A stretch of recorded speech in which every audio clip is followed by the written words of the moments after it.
Okay, I admit it, you got me. I love it, okay? I said it, I love it, I'm addicted to it, in fact. There's only one thing I could be talking about naturally, game-breaking items.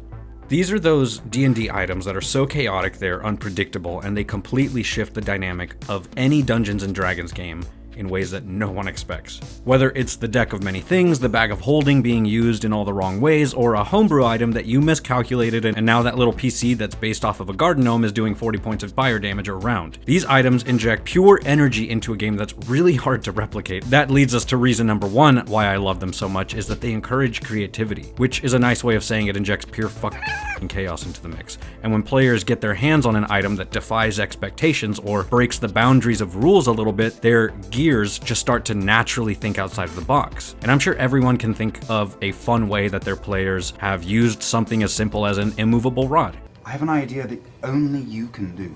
Okay. We have a rod. Yes.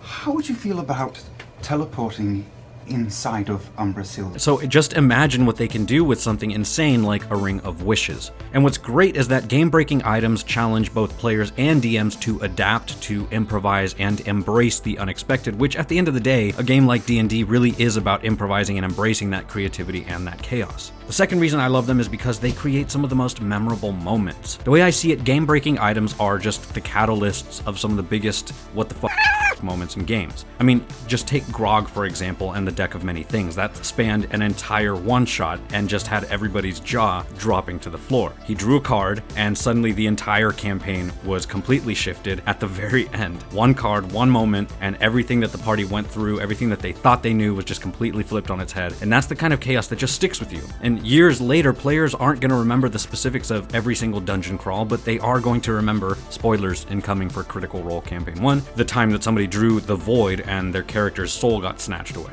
This black card spells disaster. Your soul is drawn from your body and contained in an object in a place of the DM's choice. One or more powerful beings guard the place. While your soul is trapped in this way, your body is incapacitated. A wish spell can't restore your soul, but the spell reveals the location of the object that holds it. You draw no more cards. It's those moments of unpredictability that leave a lasting impact. It's like creating inside jokes at the table, right? It's those shared memories within the group. Those are what make the game feel alive, at least to me. Now, the third thing that I love about game-breaking items is that they shake things up. And what I mean is that any table can start to get stale. It doesn't matter how long you've been playing. Sometimes campaigns can just fall into a natural sort of rhythm. You know, you have a dungeon here, and then you have a combat encounter, and then you have a shopping trip, and you just sort of repeat. But when a game-breaking item enters the mix, it's sort of like tossing a grenade into the room. The DM has to quickly come up with new solutions, and the game just sort of gains this electric unpredictability that pulls everybody in. And that's not even taking into account the rules of combat. Something as simple as a barbarian finding an amulet that lets them misty step mid-combat can completely change the pace of every future encounter. And that to me is so fun as a DM, because after a certain point, you just learn to let go of the reins and stop trying to have control of everything, because you never had it to begin with. At number 4, they're also just a sign of trust. When you hand out a game-breaking item, you're essentially saying to the players, I trust you to use this responsibly, or at least in a way that doesn't completely destroy the game. And honestly, that's a big deal. It's like giving somebody the keys to your car. Actually, that's a really good analogy. I'm gonna write that down. Now, you're giving your players the chance to surprise you when you do that, to challenge you, and to show you how far they can push the boundaries of the story that you are all crafting together. And yeah, sometimes they'll push a little too far. Maybe they figure out a way to use their bag of holding to create a black hole, or they exploit a poorly worded homebrew item to bypass half of your carefully designed dungeons, but that's the beauty of it. Those moments of chaos are where the magic happens. It's where the players feel like they're the ones shaping the story and not just following along with the script that you have prepared. And finally, the fifth reason that I love game-breaking items in D&D is because they remind us that it's okay to not take everything so seriously. Because at the end of the day, D&D is a game, and games are meant to be fun. And it's no different than beating a game and then playing it with the cheat codes on a second time, or adding some mods if you're getting a little bored but want to replay the game. It's just a nice reminder that sometimes it's okay to laugh when the wizard accidentally destroys the big bad guy with a single spell, even if it foiled all of your carefully prepared plans. So yeah,